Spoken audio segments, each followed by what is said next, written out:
अनेक लोक आता ट्रेडिंग स्टार्ट करतायत आणि ते ह्याविषयी खूप अग्रेसिव्ह असतात की ट्रेडिंग कशी करावी, ट्रेडर कसे बनावे, मार्केटमध्ये माइंडसेट काय असतो, तसेच कशा प्रकारे पैसे कमवू शकतो. तर सर्वात आधी काही लोक पैसे लवकर लवकर कमवण्यासाठी येतात आणि विचारतात की हे माझ्याकडे 1,00,000 आहेत तर ते 2,00,000 कसे करायचे. आता ह्या प्रश्नावर तर मला काहीच बोलता येत नाही, बिकॉज ही जी प्रोसेस असते त्या प्रोसेसला टाईम द्यावा लागतो, खूप वर्ष यात घालवावी लागतात, खूप स्टडी करावा लागतो, तेव्हा कुठे जाऊन प्रॉफिट सुरू होतो. बट स्टार्टिंगला छोटे छोटे प्रॉफिट बुक करावे लागतात आणि ते सुद्धा स्ट्रॅटर्जी आणि डिसिप्लिन फॉलो करूनच.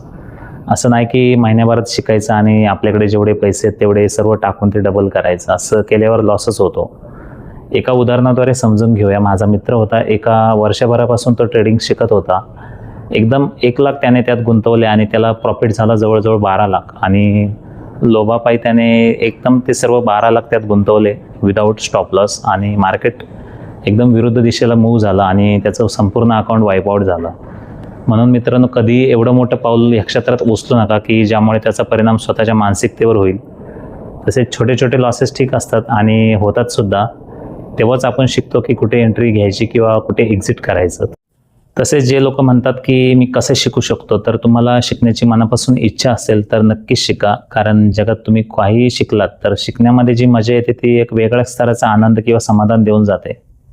तुम्ही काही शिकत असाल तर त्यासाठी लागणारे स्किल्स भविष्यात नक्कीच कामाला येतात. धन्यवाद.